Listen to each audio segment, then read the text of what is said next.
ladies and gentlemen. Once again, as always, Miguel Magallon! And as always, President, Founder, CEO of Magallon Entertainment! Good evening, ladies and gentlemen. Welcome back to the podcast this evening. Welcome back to the podcast. No music tonight. Ladies and gentlemen, we're going straight to the motherfucking point tonight. Tonight, I'm going to talk about interest rates. I'm going to talk about the Federal Reserve. I'm going to talk about mortgage rates. I'm going to talk about real estate, the housing market, what's going on in the crypto market, what's happening with Bitcoin, what's going to happen to the unemployment rate in this country, and we're going to talk about our motherfucking portfolios. Ladies and gentlemen, tonight we are locked and loaded. Tonight we are prepared, and tonight we have our fingers on the motherfucking triggers. So with that being said, ladies and gentlemen, when I'm about to teach you some shit, when I'm about to educate you on shit, when I'm about to drop some knowledge in this bitch, you already know what to do on the podcast. Ladies and gentlemen, get the pen in the pads, get the pen in the pads, get the pens and the motherfucking pads. And let me begin teaching this evening. All right, so jam-packed, busy week. As I mentioned before, it's been very chaotic. Just a lot of work here at Magallon Entertainment. Been getting flooded with emails and voicemails and text messages every single week. It has just been, a very chaotic and just, flooded week with a lot of research and work and, just a lot of stuff, a lot of noise in the background. Just got to take care of all of that. And, like I always tell you guys, every single night I go to sleep, I wake up, I have like 146, 155, sometimes 180, 190 voicemails to listen to in the morning. Then I wake up every morning to anywhere between 700 to 1,500 text messages by the time I wake up in the morning. I got another 3,000, 4,000, 5,000 fucking emails I got to read every fucking morning. I mean, there's a lot of clients here whose portfolios I manage. There's, almost 5,000 VIP subscribers strong across the country and in different continents right now. And, almost 200,000 subscribers worldwide, nationwide, listening to this podcast every single night. So it's a lot of work. It's a lot of research. It's a lot of phone calls. It's a lot of text messages. It's a lot of voicemails. It's a lot of emails. It's a lot of, business meetings. It is a lot of fucking work to do what I do on this podcast. But with that being said, I enjoy what I do. I love what I do. And I'm really living what I want to do, not just as a portfolio manager, not just as a podcaster here, putting out clips every single night, every single week here at Magallon Entertainment, but just as someone that you guys can listen to, so you guys can drown out all that noise and all that bullshit in your life, and listen to someone that's just going to tell you the numbers, speak to you about the facts, and then give you guys my opinion and my perspective on what's happening, not just, in the country, but around the world, and what's going to happen, in this economy, and what's going to happen with all these asset prices, and, how you guys can stack your portfolios and accumulate, assets and investments in your portfolio. So one day you guys can have enough money in your portfolios so you guys can retire early and do what the fuck you want to do, when the fuck you want to do it. Because your portfolio works for you now. So with that being said, ladies and gentlemen, thank you guys for listening to me every night. Thank you guys for, promoting the podcast every single night. And thank you guys for recommending, this podcast to all your friends and all your family and all your coworkers and all your neighbors and all your baby mamas and whoever else, in your life, and telling people that they need to listen to this shit. Because the general is always going to teach you some shit. So I appreciate the love. I appreciate the support. I deeply appreciate the undying loyalty. I appreciate all your guys' commitment, your focus, and your dedication to, not just, depositing money in your portfolios, but stacking assets and investments in your portfolios, and being dedicated, committed, and focused to the long-term mission, which is to make enough money so you guys can quit your 9-to-5 job and stop working for that bitch-ass supervisor, stop working at that stupid-ass company, and be able to live your own life and do what the fuck you want to do when you want to do it with your life, and not have to be a slave in this system anymore, working paycheck to paycheck to the day you die. So with that being said, ladies and gentlemen, thank you guys for listening to me. Thank you guys for believing in me. And thank you guys for fucking riding with me. So with that being said, ladies and gentlemen, let's get into it. We have the Federal Reserve doing another interest rate hike this week. And as I said on the email, once again, the dumbasses at the Federal Reserve, the people with all the money, the people with all the power, the gringos with all the dinero, the pinche babosos over there at the Federal Reserve, these dumbasses, once again, once more, are going to raise interest rates again. Another 25 basis points. So, let me tell you guys what I think is going to happen this week. Then I'm going to tell you guys what I think is going to happen over the summer. And then I'm going to give you guys my semi-long-term outlook and what my opinion and perspective on not just the economy, but the stock market and the global economy at large is for the next year, year and a half. And then how I think that ultimately impacts the long term, which is the next 5 to 10 years, which is what many of you listening to me tonight are focused on anyways, because the vast majority of you guys who listen to me every day know that you're probably not going to become a millionaire anytime soon. So most of your guys' timelines is 5 to 10 years from now anyways. And so what the Federal Reserve is doing today and what the economies are likely to do, in the coming months is going to impact the long term in the grand scheme of things, again, 5 to 10 years from now. So I'm going to give you the short term, the medium term, the semi-long term, and the really long term. And I'm going to give you guys my perspective and outlook on all of this. So let me begin with the short term, what I think is going to happen in the immediate future, what I think is going to happen in the stock market this week, what I think is going to happen with interest rates this week, and what I think investors are looking for and keeping an eye out on this week. So we have the FOMC meeting and the Fed press conference. As always, that's going to be on Wednesday. I believe that's May 3rd. Yes, that's correct. May 3rd. Jay Powell, leader of the Federal Reserve, leader of the free world, and leader of the interest rate hikes here. He's going to come out on his Fed press conference on Wednesday. I believe that's going to be around, I want to say that's probably going to be around 11 a.m. West Coast time here in America. So somewhere around then. I forgot the actual time. It's always like an hour or two before the stock market closes. And he's going to come out in the early afternoon because I think the Fed press conferences are always done out there on the East Coast, I believe. I could be wrong on that, but I think they're on East Coast time. So if you're on the West Coast time like I am here in the U.S., it's probably going to be around like 11 to 12 p.m. And he's going to come out and he's going to announce as a stock market and all stock market participants and all the analysts, all the economists, all the fucking gurus are predicting he's going to raise interest rates another 25 basis points this week. And I don't think that's going to matter. I don't think the economists care. I don't think the bulls care. I don't think the bears care. I don't think the stock market cares. I don't think the bond market cares. I don't think crypto cares. I don't think investors care. And I don't think the stupid people who spend all their money maxing out credit cards and emptying their savings account to have as much fun as they can this summer, I don't think they care. I think the only thing that matters this week is the Fed presser, the Fed press conference. And I think the only thing that matters is Jay Powell's behavior, his manner, and his tone, specifically his tone. Because what's going to happen is after they raise basis points after they raise interest rates another 25 basis points this week, he's going to get on stage and he's going to do his usual Q&A.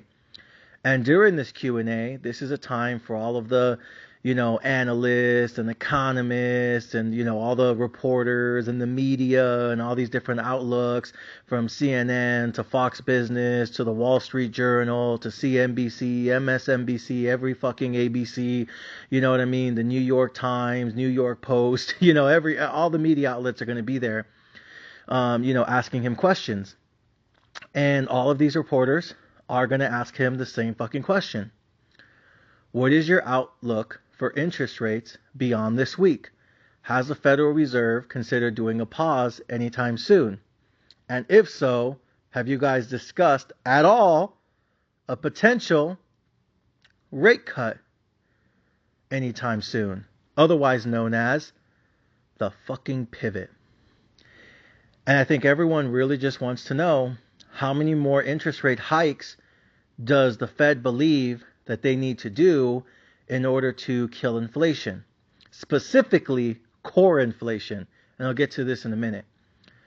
But they're going to ask them, like, is this going to be the last interest rate increase? Is there going to be one more, maybe two more?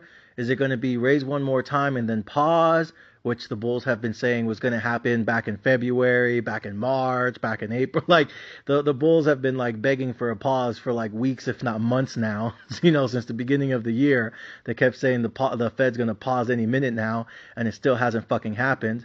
And it feels like they just keep moving the goalposts further and further and further, so that way they're never wrong about this. But the point is, that's what everyone wants to know. That's the big question. When is the Fed going to pause? And when are they going to pivot? When are they going to start doing rate cuts? How many more rate hikes are really necessary to tame and kill inflation? And when the Fed says that we're going to stay higher for longer, do you really mean it? Or are you just saying that because you don't want inflation to start ramping up again? Is this all talk, no bark? Or is this all bark, no bite? Is this all talk, just bark, right? Or are you really serious about this? Because again, most professional investors pay attention to this thing called the bond market. And the bond market historically has always been smarter than the stock market. The bond market, again, which is what, the smart people use, is screaming, literally screaming, that the Fed not only will pivot soon, but that they need to pivot soon. Because the bond market, which again is always smarter than the stock market, the bond market is basically looking and analyzing all of these leading indicators in the economy, which we've been talking about for weeks and weeks now. And every single leading economic indicator in basically economic history is literally flashing red right now and screaming to the Federal Reserve that a recession is imminent. And that the longer the Fed takes to not only pause, but start to pivot and start to, do rate cuts and lower, interest rates soon, the longer they take to realize this, the longer they take to do this, the longer the recession will last, and the more severe it will become. So once again, there's probably over 300 leading economic indicators in U.S. history. Some of them are more accurate than others. All 300 of them are flashing red. All 300 of them are literally fucking screaming and begging for the Federal Reserve to start to lower interest rates soon. They're begging them to pause imminently. They're begging them to fucking pivot immediately. But the Fed don't want to hear this. Why? Why is the Federal Reserve, the people who are supposed to be the smartest economists on earth, you're like the smartest people with finances and money in the world, why are they ignoring every single leading economic indicator in economic history? Why are they just fucking flagrantly just dismissing it? Easy. They're not dismissing it. What they're doing is doing what they told you that they were going to do from the beginning. And that is kill inflation by any and all means necessary. Which again goes back to April of 2022 when I told all you bitch ass motherfuckers over and over and over again that I was not only becoming a bear, but the general was becoming a mega bear. Not just in the economy, not just when it comes to the stock market, but when it comes to the average fucking American. Because back in April of 2022, for the fucking 1 trillionth time, I said it then and I'll say it again. They came out in that presser in April of 2022 and they literally asked him to his fucking face, Jay Powell, are you willing to risk sending the U.S. economy into a recession in the name of killing inflation? And Jay Powell looked at the world with a straight fucking face and said yes. Because it is our opinion that for the average consumer, the average American, inflation is worse than a recession. And at that time, people were like, hold on, what? You're really willing to destroy this economy just to help the poor people when it comes to inflation, even though a recession would kill them too? And Jay Powell said yes. Because a short-term recession is worth it to kill inflation. Because if we don't kill inflation, then it'll just keep going higher and higher and higher. And out of control inflation over a prolonged period of time will kill most Americans in this economy anyways. So it's better just to have a 1 or 2 year recession, a short-term recession, you know what I mean, which would be like 1, 2, maybe 3 years. It's better to experience that and go through that. It's better to pay that price up front right here, right now, than it is to allow inflation just to run wild and run rampant and basically keep going higher and higher forever, especially when it comes to those people who lived on fixed income. So when he came out in April of 2022 and said those words at his press conference, for those of you guys who were paying attention to the stock market back then, you guys remember the markets basically crashed back in April, May, and June of 2022. Stock market was going down. Bitcoin was in free fall. I think that's when Bitcoin fell from like 48K down to like 28,000. Bitcoin dropped like 20,000 in like 2 months, right? Crypto was getting annihilated. Altcoins were falling off a fucking cliff, going into the depths of hell. NFTs were getting fucking annihilated. I can't believe people are still buying those. The meme stocks were fucking, you know what I mean, getting destroyed, even though I can't believe, those things even existed to begin with. But, it makes sense in hindsight. And real estate market, right? The housing market started to collapse. Well, not collapse, but it started to come down in a hard, meaningful way because mortgage rates just kept climbing higher and higher and higher. And then all of a sudden, even though the real estate market didn't necessarily crash, a lot of real estate agents saw their bank accounts crash. And that's why I think you're seeing so much pain in the real estate community right now. It's not because asset prices or housing prices are going lower. It's because there's not a lot of transactions being made right now. And if anything, we still have more real estate agents in the market than we actually need right now. And again, shout out to my man Sherwin. Me and him talk about this, on a day-to-day basis. But once again, one of the things, he always says is, don't ever forget, Miguel, 90% of real estate is always sold by the top 10% of agents. So those top 10% of agents in any market are basically dominating most of the sales in that market anyways. So really the bottom 90% of agents are the ones fighting for like the scraps and bones that are left over in any market. You know what I mean? Like top 10% of real estate agents really do the bulk of the sales in any given market. So now that transactions are slowing down and there's less and less homes on the market because nobody really wants to sell their home if they know they're going to get lowballed out the ass, you know what I mean? And a lot of entry-level buyers in particular are basically priced out of the market, and a lot of institutions just aren't investing as much money as they used to in this, real estate market. There's not a lot of transactions to be had. There's not a lot of, buys and sells being made. You know what I mean? Compared to 2020, 2021. But we still have just as many real estate agents as ever in some markets. And so that's why most of the pain is really being done, at the real estate agent level, or in some cases the construction worker level, because now there's a lot of home builders that are just refusing to build any homes right now because they're waiting to see what happens with interest rates. They're waiting to see what happens with mortgage rates. And they're definitely damn sure trying to make sure, they understand what's about to happen to this economy. Because if you're a home builder, you don't really have any incentive in building homes right now if you think that the unemployment rate is going to skyrocket and the economy is about to crash. You probably don't want to be building homes in that environment. You want to wait until, you have a better picture of things, and you want to wait until the economy is up, in a rebound and people are getting hired again and people have jobs again. And more importantly, people have good paying jobs again and mortgage rates are going lower again. So now a lot of home builders are basically stuck on the sidelines saying, I'm not sure I really want any part of this right now. So there's still home builders that are building homes, in certain markets. But even then, they're not building as many homes, or they're being more cautious when it comes to building homes, right? Because there's a lot of, lending tightening that's happening right now in the country, and a lot of people are just pulling back everywhere. Small, medium, and large-sized businesses are, tightening down the hatchet everywhere. And a lot of these regional banks aren't giving as much money as they used to small businesses who really need it right now, because of all this credit tightening. So anyways, long story short, it really comes back down to, is the Fed really willing to risk it in order to kill inflation? And in my estimation, the answer is yes.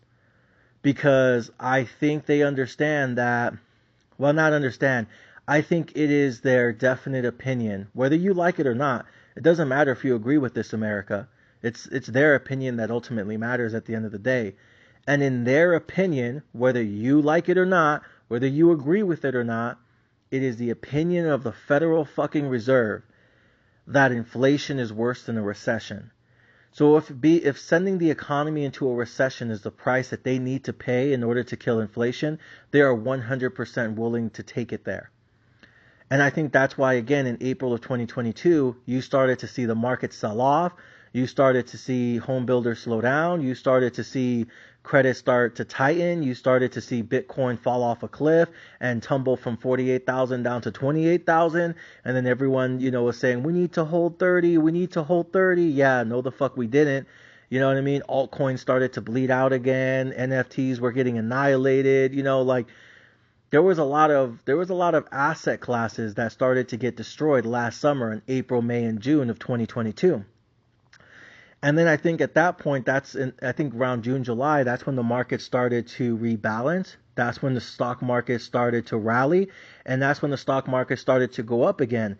Because after it started to tumble and it went down hard, and trust me, it went down hard as fuck in the stock market, we started to see a late summer, early fall kind of rally back in June, July, and August of 2022.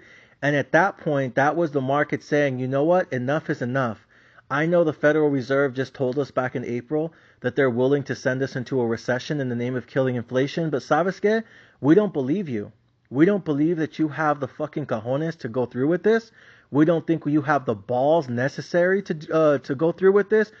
We don't think you got the fucking stomach for this. We don't think you have what it takes, Jay Powell and the Federal Reserve, to keep your finger on the trigger and to pull and squeeze the motherfucking trigger and actually send us into a recession.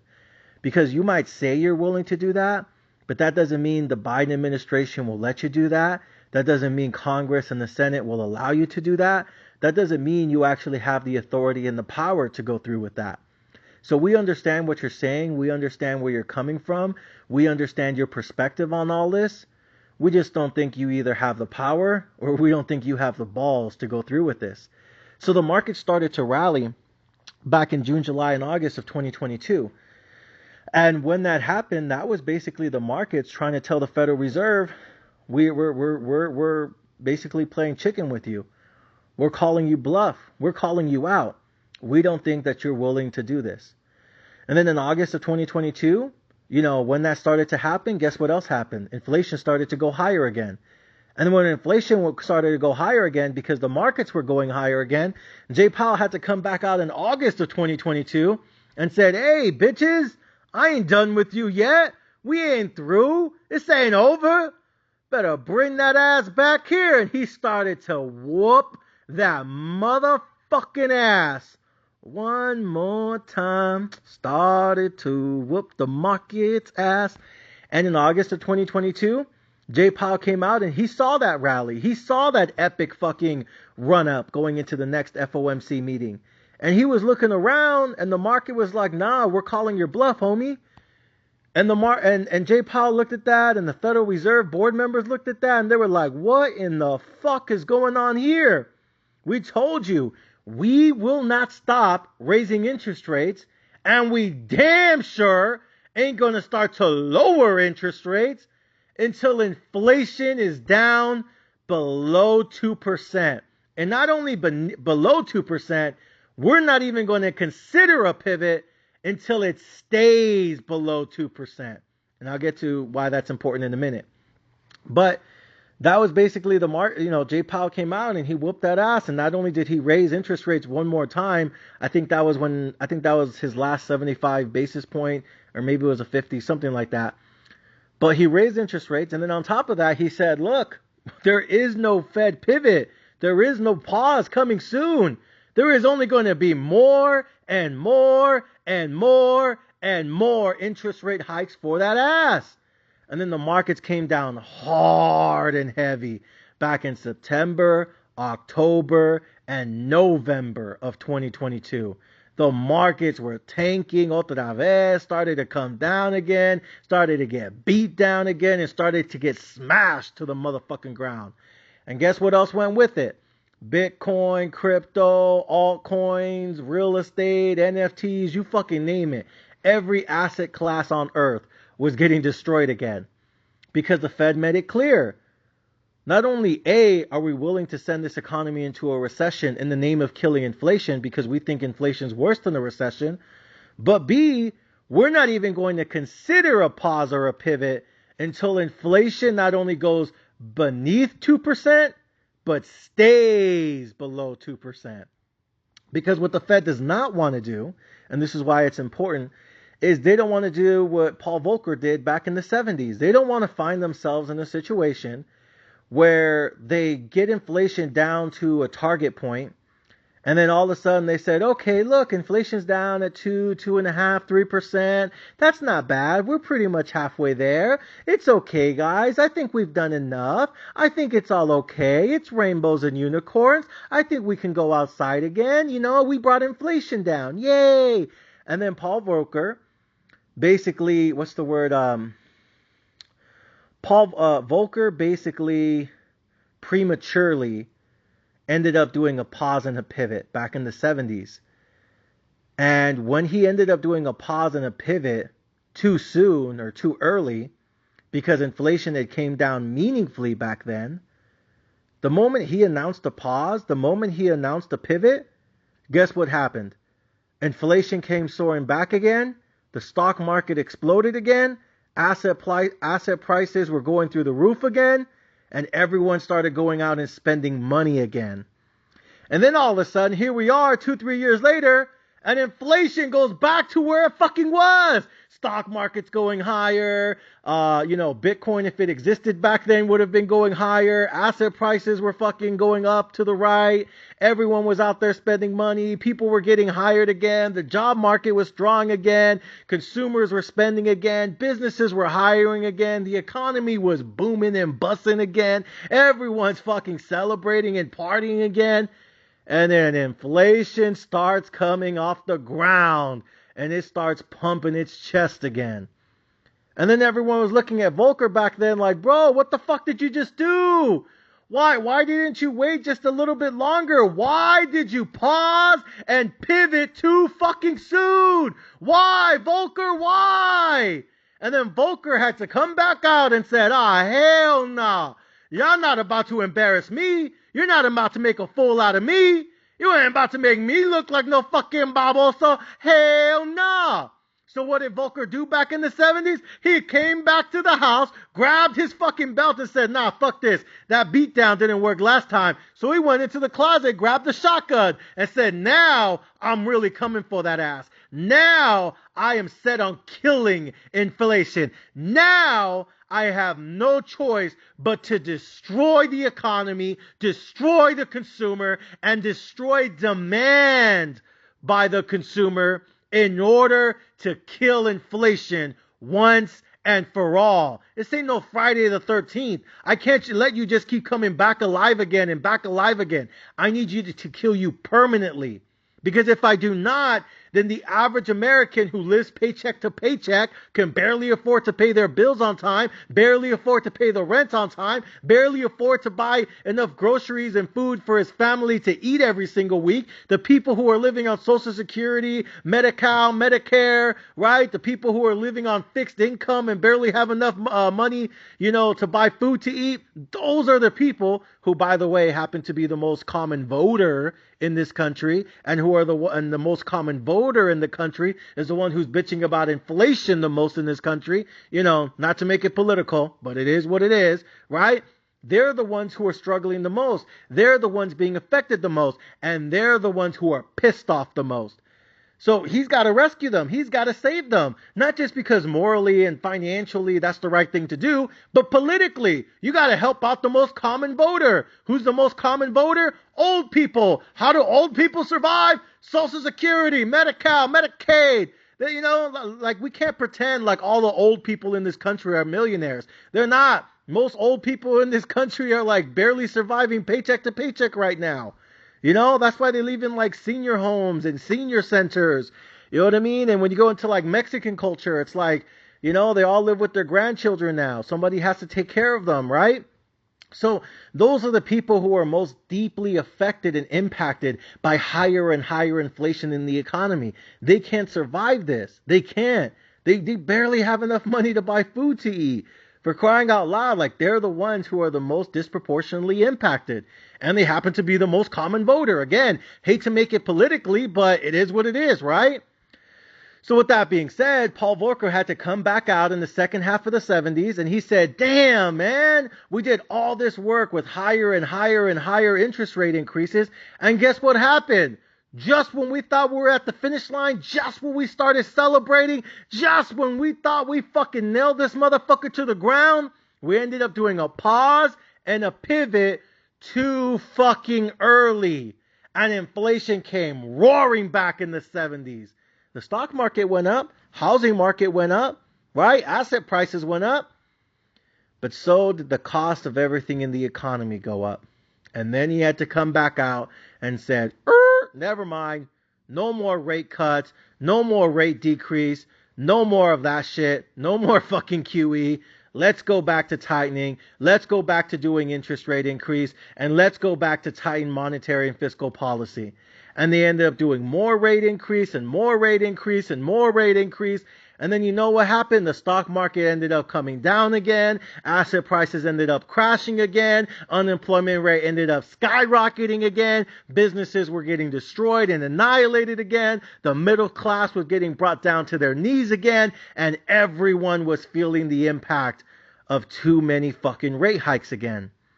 And because he didn't want to pause and pivot too early again, who would? He can't risk that shit for a third time, right? So guess what he does? He ends up overdoing it. And he basically forces this economy into a recession. He forces this economy into an economic collapse. He not only puts this economy into an economic downturn, he fucking crashes this economy. He crashes the plane into the fucking ground. But guess what he did in the end?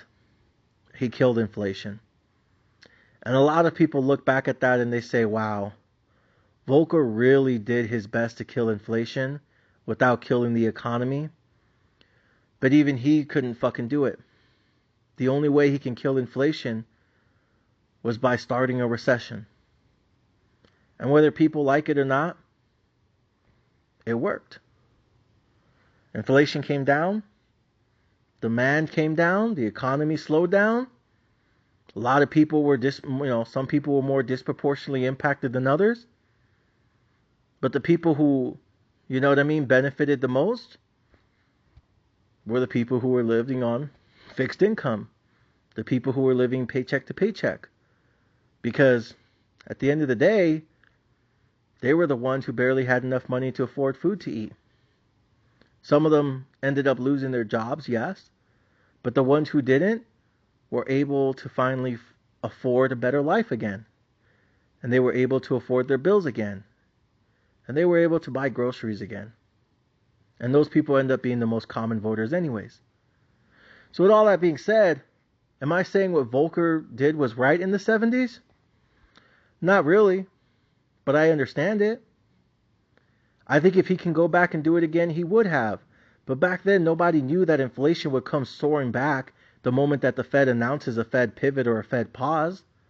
So a lot of people want to point out that, he ended up doing the pause and pivot too soon. Yeah, that's true. But back then, nobody knew that was going to happen. Especially not to that degree.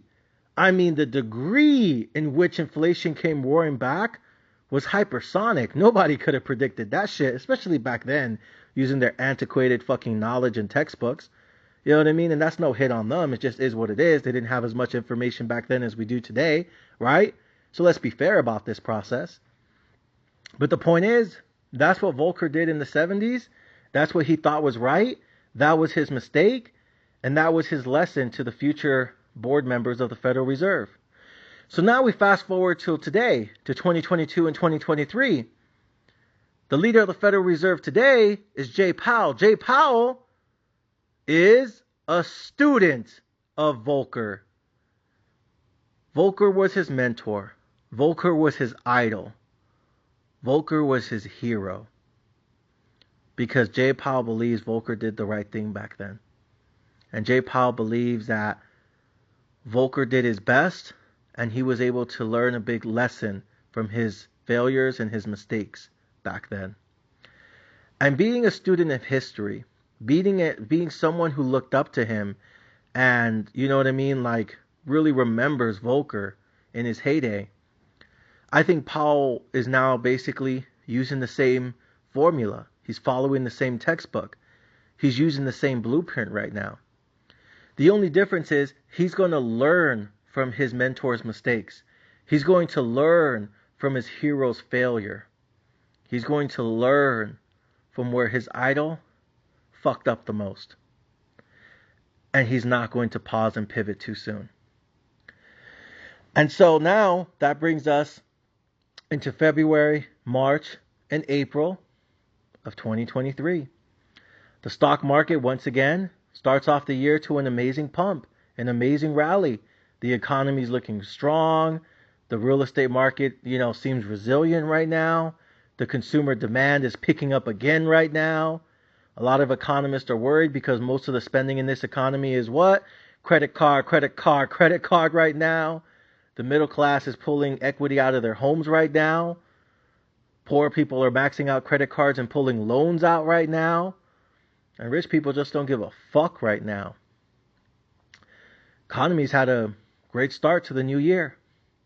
Stock market's been on a tear, massive rally, led by big mega cap tech and the biggest 5-10 companies in the world right now. Bitcoin has almost doubled for the year right now from 16,000 to 29,000. I mean, Dios mío, this thing's been on a tear. Absolutely fucking biblical. Altcoins are started to pump again. NFTs are being sold again. Meme stocks are fucking running again. And I think Jay Powell's looking at this and say, damn, bro, really? Again? I thought I was clear black last year in April of 2022. I thought I made my fucking game plan really transparent and open to everyone. Then you guys wanted to have a rally back in late June, July, and August. And I had to come in there and shut that shit down. Pronto, immediately, quick, fast, and in a motherfucking hurry. And then here we are again. In January, February, March, April, going into May of 2023. And once again, otra vez, here we go. And the market, the economy, and the consumer is still strong again. And I think that's why a lot of these leading indicators that track inflation are telling you that inflation is starting to tick up again. And I think this is something that the Fed is aware of. I think this is something that the Fed was probably keeping track of.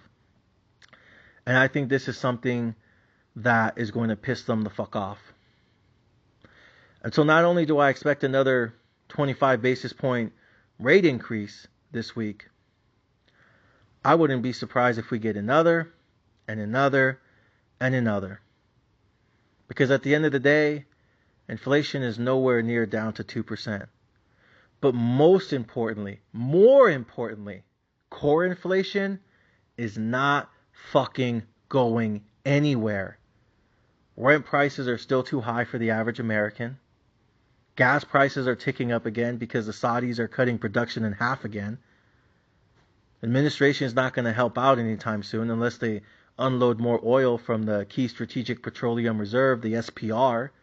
But that SPR is now at the lowest level since the 1970s and 60s. So if they unload any more oil from the SPR, which is like our oil savings account, then we're going to not only be at historical lows, we're going to be at all-time lows. That can't last forever. So at some point we're going to have to refill it. And since we're not buying oil from Chinese, and we're not buying oil from the Russians, that means the only other place we can get the oil from that we need in this country is going to be from the Saudis, who are charging us a bigger and bigger premium by the fucking week. So guess what's going to mean for gas prices and oil prices in this country? It's going to go higher and higher and higher. What's that going to mean for core inflation? It's going to go higher and higher and higher. And what's that eventually going to turn out to be for interest rate hikes? They're going to go higher and higher and higher. And I think this is something that really frustrates most economists in this country. Because, to be honest, I think most economists agree that the Fed and their rate increases are fucking useless. And the reason they're useless, the reason they're dumb and stupid, is because none of these interest rate hikes are actually going to fix the root cause of inflation. The root cause of inflation is we don't have enough supply in this market. The root cause of inflation is we don't have enough manufacturing in this country. The root cause of inflation is we don't build enough in this country. And so when you look at anything from the housing market and the fact that there's not enough homes for sale, and that's actually the bigger issue on what's going on, it's not that home prices are too expensive, is that we don't have enough inventory. We don't have enough supply. There's not enough homes for all these people living in this country, especially right now. We need to build more fucking homes, not just force the middle class to sell theirs. That's fucking dumb. Oil prices are still too high. We should be producing more oil. We should be energy independent. We shouldn't always be on our hands and knees begging more oil from the Saudis, begging for more oil from the Russians, begging more oil from the Chinese. We should be energy independent and just producing our own. Oh, but we can't because of climate change and global warming. Okay, so now here we are with higher and higher gas prices this summer again. Better get used to it. You know, we don't have enough inventory in this country. We don't have enough this. We don't have enough that. So we're always going to other countries, always being dependent on other countries like China, Taiwan, the list goes on, because that's where labor prices are the most affordable for a lot of these big, large businesses. But every time we get supply chain issues, every time we face low inventory issues, every time we have fucking, global supply hiccups, now all of a sudden there's less supply for us. Now all of a sudden there's less inventory for us. Now all of a sudden there's less products inside of our stores for us. And then guess what happens to prices? They go higher and higher and higher. So the economists understand what the Fed is trying to do. Same thing that they did in the 70s, but they're trying to learn from that mistake and they don't want to pause and pivot too soon. But in the grand scheme of things, you're not actually fixing the root cause of inflation. The root cause of inflation is we need more stuff in this market. And instead of just trying to murder the middle class and get them to go living on their hands and knees paycheck to paycheck again, how about we just have more jobs in this country? How about we do this? How about we do that? You know what I mean? A lot of the things that they're trying to fix with all of these rate hikes aren't actually fixing anything. If anything, it's just making things worse. And I think that's what really frustrates and pisses off a lot of economists. And I think that finally brings us to the battle of the bulls and the bears. And I'm going to make one more final clip on this, probably later on this week. Probably going to release it Thursday or Friday, maybe early next week, maybe late this week. I'll keep you guys posted on this. But the battle of the bulls and the bears from the very beginning has not been about what the Fed should do with all of the interest rate increase. The battle of the bulls and the bears is about what the Fed will do as opposed to what they should do. Because let me make this clear for everyone, listening to this. The bulls and the bears agree. The Fed should not be doing a rate increase. The Fed should be doing a rate decrease if they wanted to avoid a recession. Because again, every leading economic indicator in U.S. history is flashing red and motherfucking screaming that there is going to be a recession coming soon. And the longer it takes the Fed to pause, the longer it takes the Fed to pivot, the longer the recession will last, and the more severe, the more deadly, and the more bloody it will become. So if the Fed wanted to avoid a U.S. recession, they need to pivot immediately. So that's what the Fed should do. But I think that's what they won't do. I don't think that's what they will do. I think they're willing, again, like they told us 12 months ago in April of last year, in April of 2022, that they're willing to pay that price if that's what it takes to kill the inflation, because that's what Volcker did, and that's how they solved inflation back in the 70s. And so this goes back to, again, bulls of the bears isn't about what the Fed should do. I don't think they should send us into a recession in order to kill inflation, but I understand why. I understand their perspective and I understand their opinion, even if I disagree with it.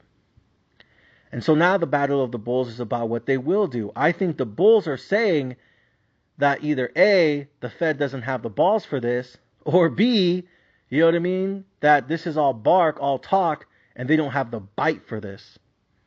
One of the two. And what I'm here to tell you is yes, the fuck they do. They have all the ammunition and they're not afraid to use it. And I think this is why they will not only continue to do another rate increase, this is why I don't think they're going to pause or pivot anytime soon. Now, going to the pause, I am starting to believe that they will pause in the summer or maybe early fall.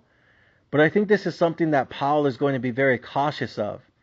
Because while the bulls will say the best thing for the marketplace is for the Fed to pause on any more further interest rate increase, I think the bears will say that's actually the worst thing they can do.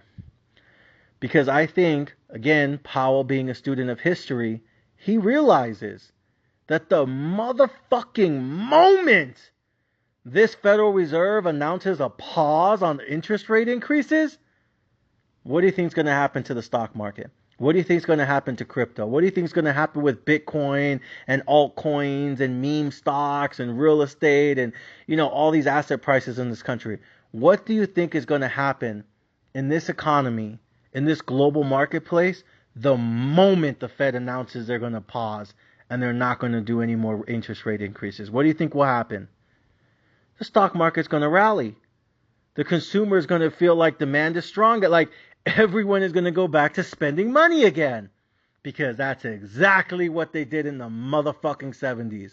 Real estate agents are going to be making money again. Home builders are going to be building again. Construction workers are going to have more work than ever again. You know, people are going to go out shopping. They're going to go traveling. They're going to go to all these resorts. They're going to be in the clubs here in Vegas. They're going to be popping bottles in the strip club. Everybody's going to be shaking that ass and titties. Everyone's going to go to Six Flags and Knott's Berry Farm and Disneyland. And everyone's going to take road trips. And everyone's going to have family vacations. And everyone's going to be spending money again soon, buying shit they don't need again soon. Everybody's going to have a party up in here, right? Because stock market's going to explode, which means your 401k is going to explode, your Roth IRA is going to explode, your pension fund's going to explode, all these bank accounts are going to fucking, you know what I mean, just be active out the ass. Everyone's going to be swipe, swipe, tap, tap, Visa, MasterCard, Visa, MasterCard, Visa, MasterCard, buy more fucking Bitcoin. Oh my God, it's about to be a fucking party up in here when it comes to asset prices the moment the Fed announces a pause coming soon. And what do you think is going to happen to inflation when that happens? It's going to come back soaring back again soon. And then what's that going to mean for the Fed? It's going to mean that they fucked up. It's going to mean that they're going to have to go back to work again soon. And it's going to mean that all the work they've done for almost a year now was basically wiped out with one fucking word. Pause. And I think Jay Powell knows this. I think he understands this better than most. And so that's why I'm kind of not worried, but I'm very cautious about thinking that he's actually going to do a pause soon. Because leading indicators already say that inflation is ticking up again. The Fed hasn't even stopped doing rate increases, and inflation's already ticking up again, just based on the fucking just the hopes and dreams that the Fed is going to do a pause this summer. Just based on speculation, hearsay, whispers in the grapevine, based on the bond market expectations, because the bond market assumes that the Fed doesn't have the balls for this. They don't have what it takes to send us into a recession. Therefore, the bond market is basically predicting that the Fed's going to start to do a pivot soon and start doing a bunch of rate cuts soon. Because they don't think that they have the balls to do what Volcker did in the 70s. They ain't got the heart for this. There's no political appetite for this. That's why the bond market is screaming pivot, pivot, pivot. Meanwhile, the Fed's like, no, we actually do have the balls to do what Volcker did. And if anything, Jay Powell wants to do exactly what Volcker did because that's his idol. That's his hero. that was his fucking mentor. So that's where you kind of have this disconnect in the marketplace. And this is why a lot of economists are concerned. Because a lot of the economists are like, damn, man, Volcker was your idol. He was your mentor. He was your hero. And he basically killed inflation by destroying fucking consumers nationwide. And he was looked at as a fucking, you know what I mean? Like one of the greatest because of what he did to inflation, being able to finally kill it. You know what I mean? Even though it made a fucking historical comeback, but you know, almost to new all-time highs. Like, wow, Volcker really did it. You know what I mean? It took him 2 tries, but fuck it, he fucking did it. He accomplished his goal. He completed the mission. He finished his task. And I think Jay Powell wants to be able to say he did the same thing. But I think Jay Powell wants to do it in one shot, one kill, straight to the fucking head. And that's why I'm not so sure that Powell wants to be put in that same situation. I'm not sure he wants to be faced with the same predicament of, oh my gosh, you know, the economy's slowing down, the economy's falling off a cliff, consumer demand is, you know, crumbling, all these leading, you know, economic indicators throughout history are flashing red, screaming red, begging fucking mercy. I don't think he wants to be the guy that once again fucked up and made the same mistakes as his idol. I think he wants to be able to say he learned from his idol and was able to avoid the mistakes that he made in the past by learning from history. And that's why I'm not really so sure he's going to do a pause this summer. I think he should. I think he will. I think it's probably more likely than not. But the problem is, if he does do a pause, right? And I know this is a really big if. But if he does do a pause, if inflation's already starting to tick up again, especially as it pertains to gas prices, if he ends up doing a pause in June, then yeah, stock market's going to rally, crypto's going to rally, Bitcoin's going to pump, real estate's going to go kaboom, because then mortgage rates are basically going to front load this and start to go down heavy, and mortgage rates could probably come back down to 5% again if he announces a pause this summer, which means housing market's going to be on fire this summer, which means real estate agents are going to be making money this summer, which means spending's going to be out of control again this summer. Like, you can see the cascading effect if he announces a pause. He don't even got to do a pivot soon. Just by saying the word pause, this economy is going to start to go kaboom soon.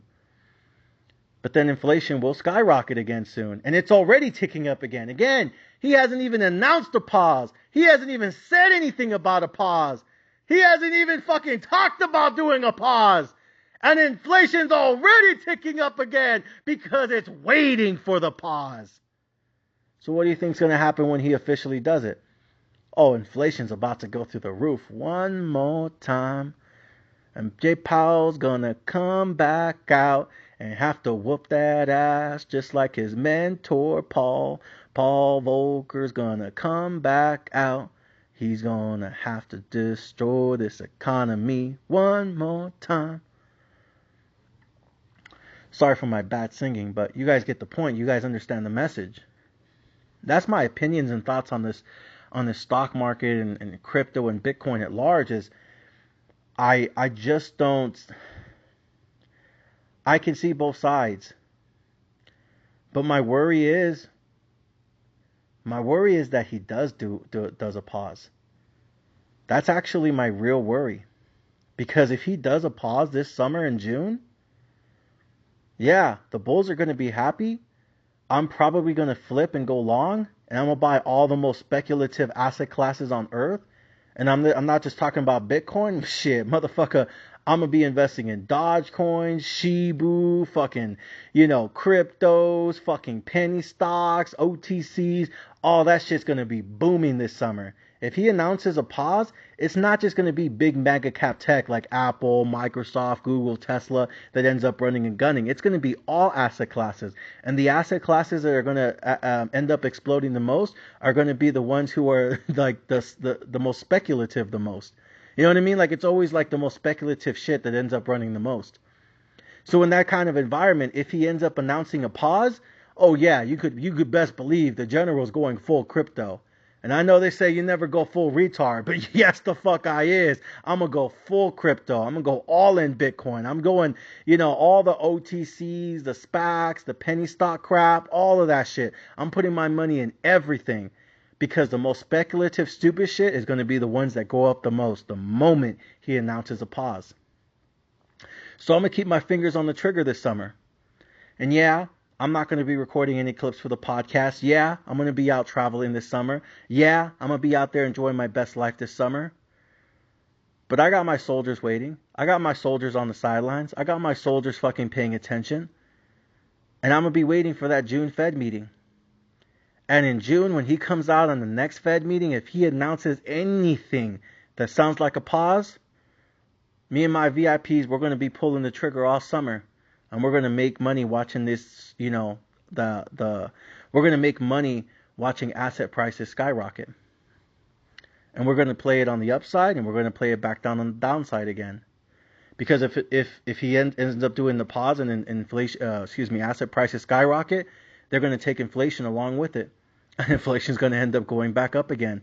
And all of the work they've done for the last 12 months to bring down inflation is going to be for nothing because inflation is going to end up just pulling back up again.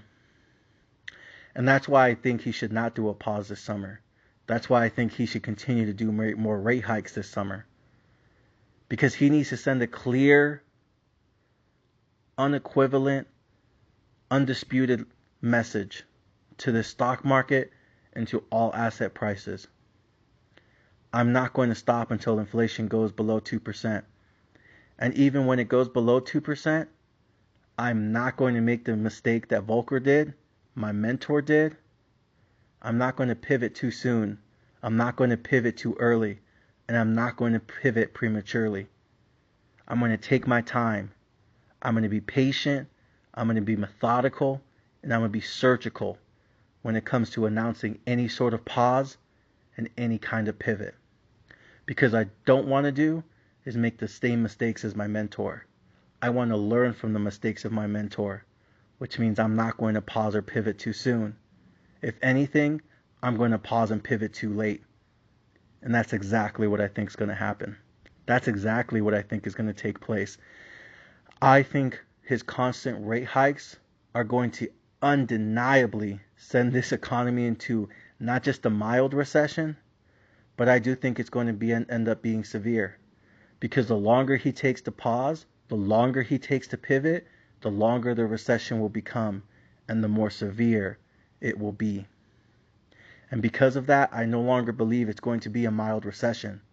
I was of the opinion that it was going to be a mild recession for rich people and a severe recession for poor people and a deep recession for middle class people. I've changed my mind. I'm starting to believe it's going to be a mass recession for all people. Because the amount of pain he's going to have to inflict on the economy, if he's serious about bringing down inflation to 2%, which I know some people say is impossible now, and inflation's here to stay, because again, the root cause of inflation is never going to go away because of the way our infrastructure is set up today. But nonetheless, if he is 100% committed to bringing down inflation to sub 2% and keeping down inflation sub 2%, then the amount of pain, the amount of bloodshed, and the amount of fucking chaos he's going to have to cause in the marketplace to accomplish this mission, to accomplish this feat, to complete his fucking task, is going to be biblical. And it's not just going to hurt the poor and the middle class. It's going to destroy fucking everyone and everybody. But I think that's what is going to be what it has to take in order for him to actually accomplish this impossible mission. But I think he's serious. I think he's steadfast and committed. And I think he's willing to fucking take it there. So with that being said, I expect another 25 this week. But I'm not sure we see a pause or a pivot. And if we do, that actually won't be a good thing. That just means we're going to get hit harder on the second time around. If anything, if he wants to really kill it with one shot, one kill, I think he needs to keep pulling his finger on the trigger, because inflation ain't going away. It feels more and more like inflation's here to stay. So with that being said, ladies and gentlemen, my orders remain the same. Be smart, be patient, be ready. And most importantly, stop spending your money on stupid ass shit. Ladies and gentlemen, thank you for listening to the one, the only, the motherfucking general. Magallon!